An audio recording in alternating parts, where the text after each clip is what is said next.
Ամերիկյան այս հիվանդանոց մտնողների համար դեղատոմսը նույնն է, անկախ խնդրից։ Գլխավոր բժիշկը, բժշկական գիտությունների դոկտոր Պեջ Ադամսը 52 տարվա կարիերայի ընթացքում սպիտակ խալաթ չի հագել։ Մեկը մյուսի հետևից փոխում է գունավոր շորերը, ծիծաղ առաջացնող աքսեսուարները։ Պեջ Ադամսն աշխարհում հիմնադրեց բժշկության համար տարօրինակ ճյուղ՝ կլոունաթերապիա անվանումով։ Այստեղ բուժման հիմնական գրավականը ծիծաղն է։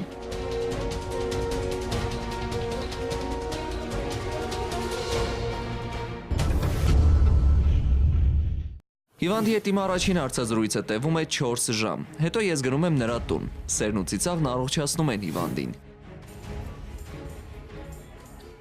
1970-ականների սկզբին Ադամսը Միացյալ Նահանգներում հիմնեց Բարի առողջության ինստիտուտը, որը մինչև հիմա ամբուլատոր ու ստացիոնար անվճար բժշկական ծառայություններ է մատուցում, միավորելով ավանդական կլինիկական պրակտիկան ու ոչ ավանդական բժշկությունը։ Հենց նրա մեթոդների շնորհիվ է, որ վերջին 20 տարիներին աշխարհի տարբեր երկրների, հատկապես մանկական հիվանդանոցներում բժիշկների հետ աշխատում են նաև ծաղրածուները։ Ադամսը համոզված է, որ ծիծաղը հիվանդներին նաև ֆիզիկապես է օգնում ու ապացուցում է փաստերով։ Ուռուցքային հիվանդությունների դեպքում օրինակ համոզված է, ծիծաղն օգնում է քաղցկեղի բջիջների վերացմանը։ Նրա փիլիսոփայությունը պարզ է, այն ոչ միտեղ չի ուսուցանվում, սակայն ամենաանհրաժեշտն է։ Մարդկանց 5%-ն է միայն երջանիկ, իսկ առողջությունը պահպանելը միայն դեղերի գործ չէ։ Փոքրիկները նրա ներկայացում սեանսների շնորհիվ կարողանում են արագ հաղթահարել բարդ թերապիաների, այդ թվում քիմիաթերապիայի ազդեցությունը։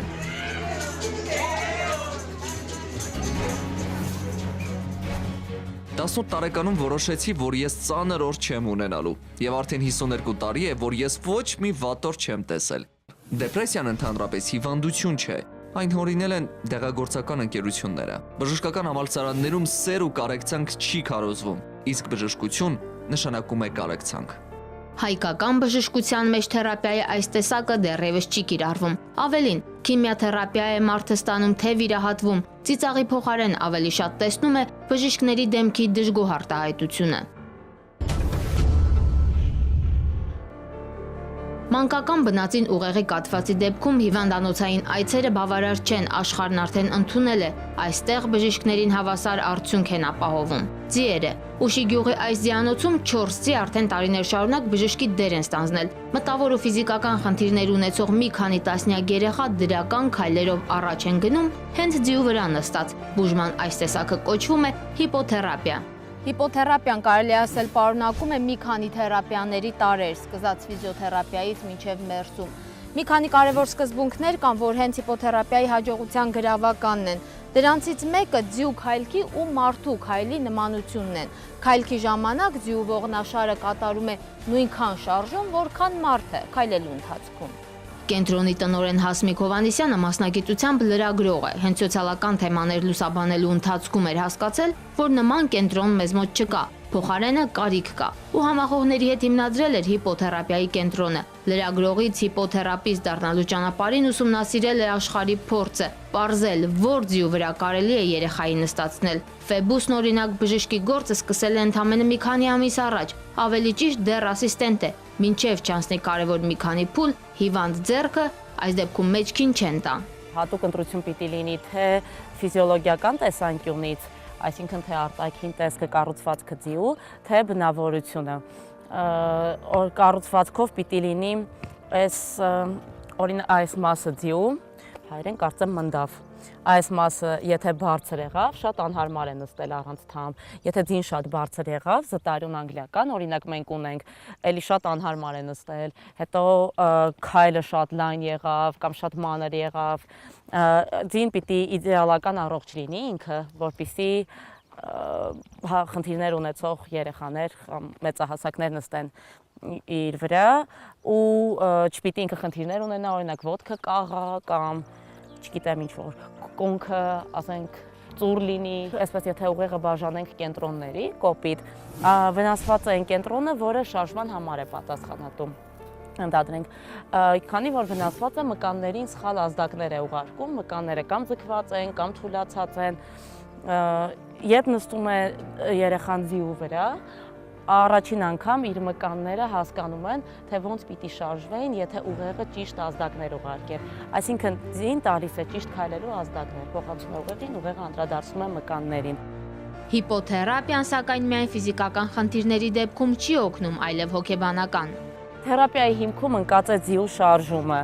ու մյուս թերապիաներից առանձնանում է ավանդական ռեաբիլիտացիոն միջոցներից, առանձնանում է իր միաժամանակյա ֆիզիկական եւ էմոցիոնալ ազդեցությամբ։ Կան աուտիզմով երեխաներ, հենց մեր վերականգնողական կենտրոնից որ գալիս ենք, այսինքն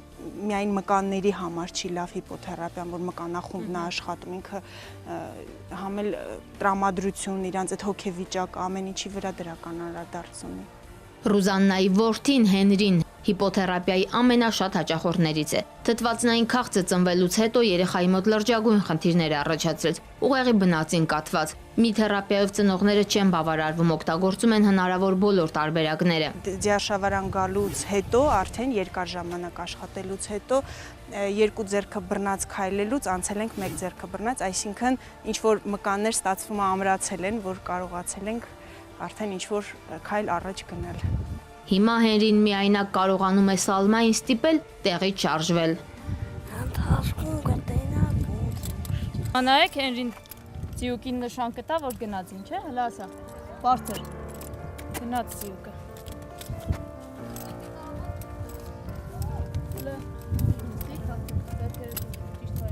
Ամենապարզ վարժություններից հիպոթերապիստները կամաց-կամաց անցնում են բարդագույնների, գերխնդիրը հասնել երեխայի ինքնուրույնությանը։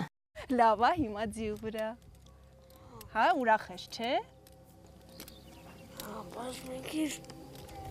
սաղայն ասած Սիրում են կոնկրետ ձիարժ հիպոթերապիան ձիերի հետ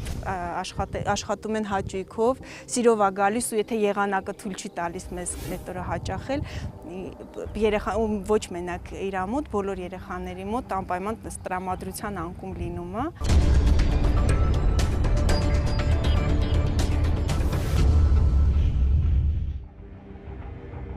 Այս խաղալիքը նախատեսված է այն երեխաների համար, որոնց տարիներ շարունակ են սովորեցնում տարբերել գույները, հավաքել իրերը։ Այս սենյակում բոլոր խաղալիքներն են, որոնցով կարող են շտկել հատուկ կարիքներով երեխաների խնդիրները։ Այն, որ հոգեբանական ու ֆիզիկական մի շարք խնդիրներ կարելի է լուծել խաղի ու խաղալիքների միջոցով, ժամանակակից բժշկությանը հայտնի է վաղուց։ Այս մեթոդը կիրառվում է աշխարհի զարգացած շատ երկրներում։ Հայաստանում մասնագիտացած խաղալիքների պակասը մասնագետները սեփական ձեռքերով են լրացնում։ Խաղալիքներ շատ դեպքում պատրաստում են ուսուցիչներն ու աշակերտները։ Թե որ երեխային ինչ խաղալիքով կարելի է օգնել, Լիլիթ Գրիգորյանը մտածում է ամեն օր։ Միասնական ծրագիր չկա։ Յուրաքանչյուրին էլ անհատական մոտեցում է հարկավոր։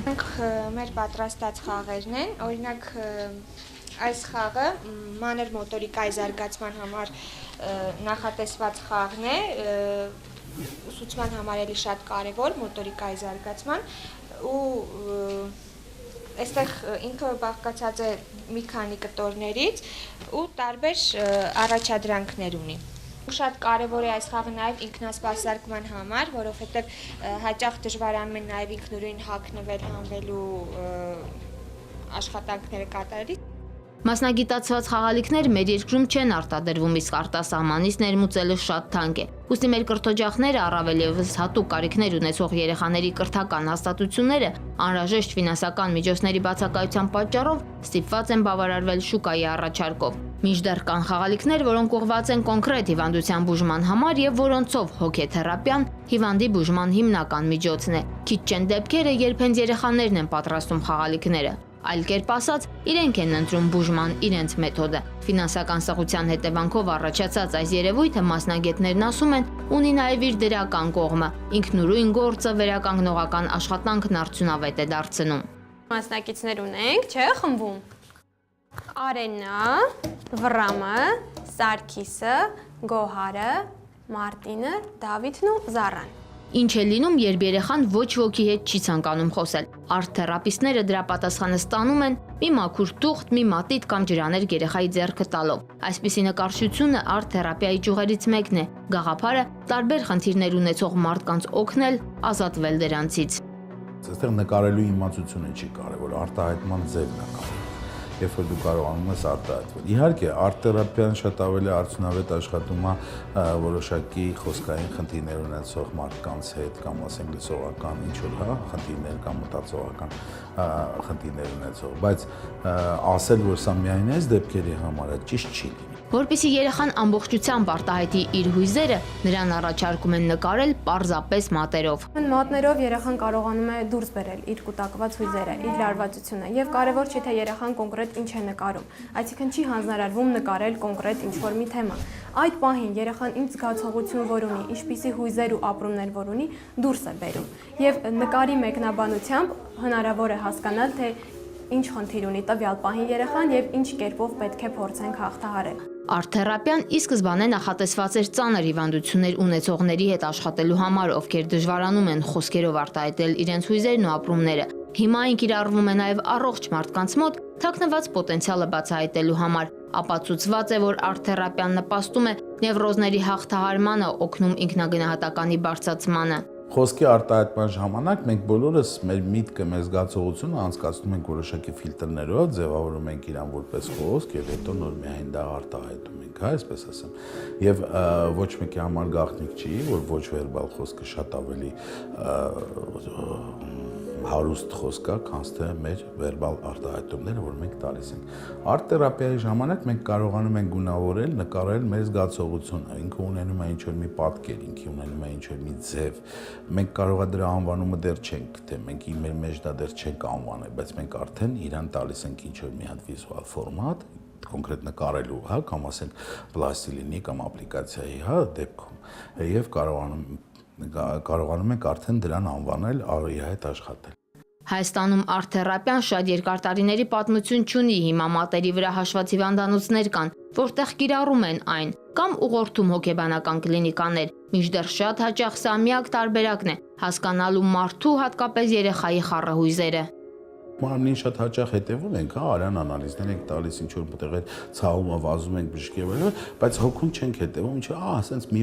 օր ինքը անպայման բերելու է, հա, եւ սրանք իրար հետ կապված են։ Սոմատիկ խնդիրներ, մարմնական խնդիրներ ունեցողը անպայման ունենում է զգացմունքներ, անպայման ունենում է հոգեբանական ֆոն, անպայման դեպրեսիայի մեջ կանգնում, անպայման եւ այլ,